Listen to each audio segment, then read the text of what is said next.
ডিভোর্সের আগে মনে হতো শ্বশুর বাড়িটা যেন এক জেলখানা। আজ ডিভোর্সের 3 বছর পর নিজের বাড়িটাই আমার কাছে নরকের মতো লাগে। আমি জানি না কেন লিখছি, হয়তো এই আশায় যেন আর কোনো মেয়ে আমার মতো ভুল না করে, যেন রাগের মাথায় জেদের চোটে কারোর সংসার না ভাঙে। আমার নামটা গোপনই থাক। বয়স এখন 22, বিয়ের সময় ছিল মাত্র 19। নিজের পছন্দেই বিয়ে করেছিলাম। আমার স্বামী শান্ত স্বভাব, কাজের মানুষ। ছোটখাটো জেদ ছিল, কিন্তু খারাপ ছিল না মোটেই। সংসার চলল প্রায় 2.5 বছর। আমাদের একরত্তির ছেলে তখন 1 বছরের। বিয়ের পর প্রথম দিকে খুব সুন্দরই চলছিল সব, কিন্তু আমি ছিলাম বেশ আবেগপ্রবণ, একটু রাগীও বটে।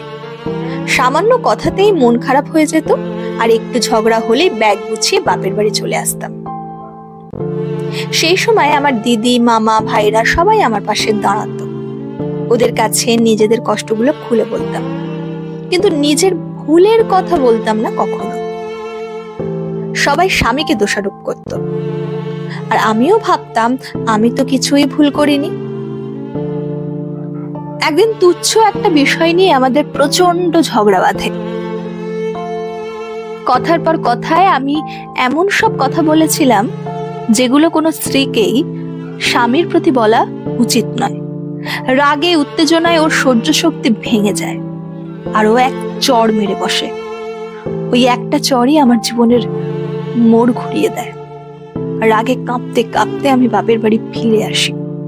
নিজের দোষের দিকটা লুকিয়ে সবার কাছে কেঁদে কেটে শুধু ওর দোষটাই বললাম। পরিবার বলল ওর সঙ্গে আর থাকা উচিত নয়, মামলা কর। আমি ওর নামে নারী নির্যাতনের মামলা করলাম। পুলিশ ওকে ধরে নিয়ে গেল। ওর বাবা মা বারবার এসে অনুরোধ করলেন যেন আমি মামলা তুলে নিই। রাতে বিছানায় শুয়ে ভাবতাম, সত্যি কেউ এত খারাপ?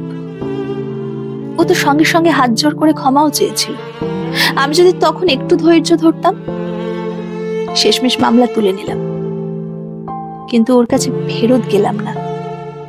কিছুদিন পর 2 পরিবারের মধ্যে মিটমাটের চেষ্টা হলো।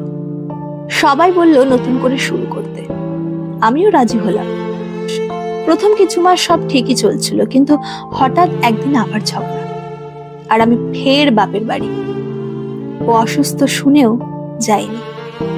বাড়ির সবাই বলল ওর অসুস্থতা নাকি নাটক। ওর আত্মীয়রা আসুক, ওরা ক্ষমা চাইবে, তবেই আমি যাব।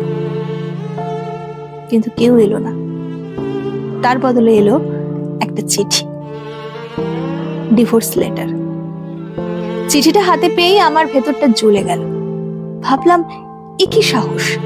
আমি নিজে কত কষ্ট পেয়েছি, আর ও আমাকে ত্যাগ করছে। তখন আমি ঠিক করলাম, এবার আমি শেষ কথা বলবো। আদালতে গিয়ে মাসিক খরচ, ভরণ পোষণ সবকিছুর জন্য বিশাল অঙ্ক দাবি করলাম।